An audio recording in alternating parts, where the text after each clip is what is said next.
Hi there, and welcome to today's daily reading for October 29th, 2023. And today's reading is going to be from Each Day a New Beginning. October 29th. Let your tears come, let them water your soul.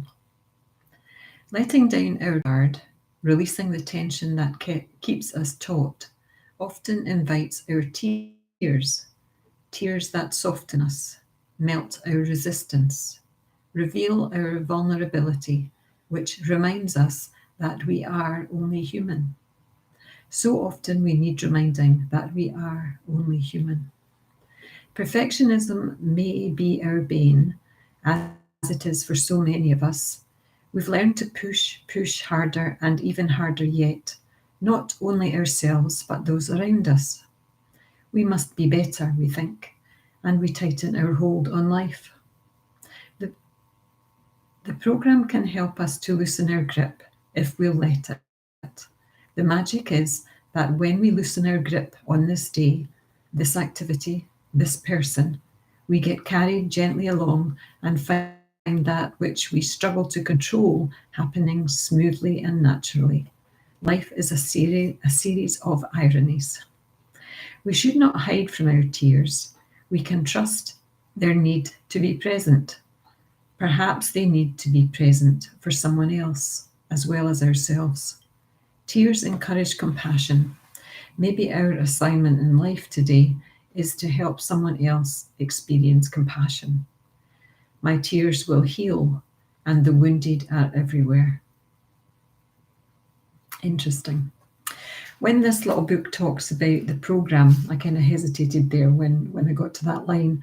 It's because this book was written for women in recovery, daily meditations for women, but it's for women in recovery who are part of a 12-step program. So occasionally it will mention the program. The program can teach us to loosen our grip. There's many different 12-step programs, and I think there's a place for them in people's lives when they are struggling and they need support. And sharing our tears with other people is very therapeutic for not only us, but for the people who are witness to us crying.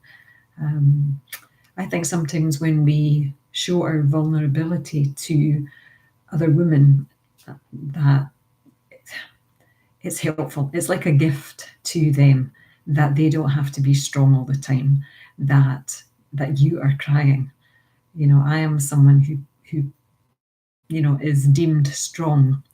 So I know that I haven't cried in front of people very often. So when it happens in front of a group of friends or other women in a meditation retreat or something, it's I think it's always a surprise to them how vulnerable I am at my core. And as I age, it becomes increasingly easy to admit to my vulnerability, the fact that I am not as strong, or I'm not stronger than anyone else. Everyone has their strengths, and we all face life with that strength. And we judge ourselves for not being strong enough.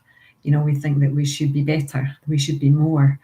Even when we're never expecting anyone else to be as good as us, we sometimes place that pressure on ourselves. In fact, I've got lots of friends who place that pressure on themselves, that they are never good enough.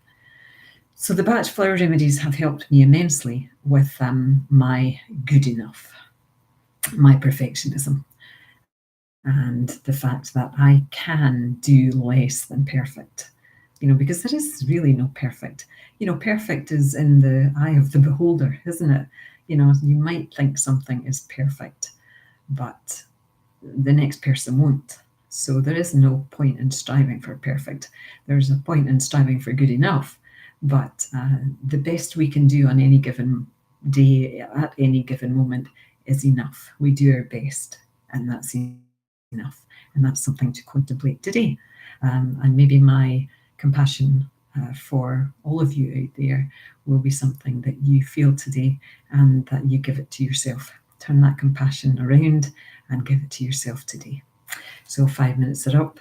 Namaste, sending love out to you all, and I'll see you tomorrow.